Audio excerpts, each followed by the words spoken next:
Ma'am ఇప్పుడు నార్మల్‌గా రెస్టారెంట్స్‌కెళ్తాము. So, అక్కడ నార్మల్‌గా సర్విస్ చార్జ్ అనేది మనం బిల్‌లో కొన్ని రెస్టారెంట్స్ కనిపిస్తున్నాయి. సో, అది నిజంగా మనం పే చేయాలంటారా? So, this is a very good question అండి. అందరూ కూడా ఈ వీడియో చూసిన తర్వాత దీన్ని కూడా మీరందరూ కూడా ఫాలో అయ్యి కొంచెం రైజ్ చేయాలండి. కన్సర్న్ అనేది రైజ్ చేయాలి. లేకపోతే ఈరోజు రూ. 30, రూ. 40 యాడ్ చేసేవాళ్ళు రేపు ఇంకా రూ. 100 కూడా యాడ్ అంటే చేసేస్తూ మీరేమైనా ఉంటారు. ఎక్స్‌పీరియన్స్ చేసారా? డెఫినెట్‌లీ అండి. రీసెంట్‌గా నేను ఒక రెస్టారెంట్‌కి వెళ్ళానండి. సో, జనరల్‌గా మన ఫుడ్ ఎంత అవుతుంది? ఓ 1250 ఎట్లన్నా అయిందనుకోండి. దానికి ఓ రూ. 100 మనకి జీఎస్టీలుంటాయి. ఇంతవరకే కదా మనకి బిల్ రావాలి. జనరల్‌గా ఏమొస్తుంది?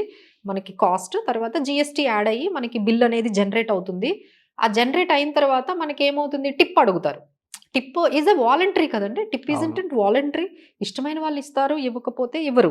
So, that should be a voluntary and that should be an option should given to us. కన్స్యూమర్స్‌కి ఆప్షన్ అనేది ఇవ్వాలి. ఇష్టమైన వాళ్ళు ఇవ్వచ్చు. అదే మనకి ఇంతవరకు జరిగింది. మనం వాళ్ళని అడుగుతూ ఉంటారు. Sir okay. రూ. 30 మనకి టోటల్ బిల్లు ఒక 1500 అయిందనుకోండి. రూ. 50 మనము ఆ బిల్‌లో ఎవరికిష్టం వచ్చినట్టు వాళ్ళు యాడ్ చేసేస్తారు. పేమెంట్ అనేది జరిగిపోతది. కానీ ఈసారి రీసెంట్‌గా ఏం జరిగిందంటే వాళ్ళసలు అడగట్లేదు. డైరెక్ట్‌గా బిల్‌లోనే యాడ్ చేసి తెచ్చేస్తున్నారండి.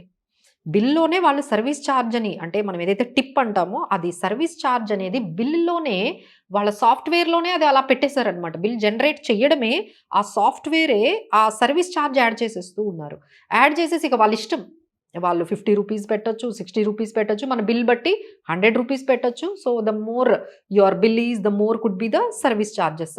సో, దీనికేంటంటే చాలా మంది కంప్లెయింట్ చేశారండి. ఎందుకంటే ఇలా restaurants this is a very unfair trade practice అని చెప్పి ఢిల్లీ హైకోర్ట్ ఈ రెస్టారెంట్స్ అందరికీ కూడా కొంచెం వార్నింగ్ లాగా ఇచ్చాయండి. అంటే నార్మల్‌గా సర్విస్ చార్జ్ అనేది ఎవరు అసలు కలెక్ట్ చేయాలంటారు? అసలు రూల్ ఏమైనా ఉందా అసలు? లేదండి. అసలు రూల్ ఏం లేదు. They should not collect. That is I'm saying కదా! This is unfair trade practice ఇది. స్టార్ట్ చేసేసుకున్నారు. ఈ రెస్టారెంట్ వాళ్ళే వాళ్ళు ఓన్‌గా బిల్లులోనే వాళ్ళు యాడ్ చేసేసి అంటే చాలామంది ఏం చేస్తారు అంటేనండి బిల్ చూడరు గదా! హ్మ్. మనం జనరల్‌గా ఫైనల్ అమౌంటే చూస్తాము. ఆ బ్రేకప్ చూడం కదా! జనరల్‌గా. ఆ బ్రేకప్ అసలు చూస్తే గాని మీకు ఇమ్మీడియేట్‌గా అది కనిపిస్తుందండి. ఈసారి మీరందరూ రెస్టారెంట్‌కి వెళ్తే ఫస్ట్ మనం చేయాల్సిందేంటంటే బిల్లుని అబ్జర్వ్ చేయండి.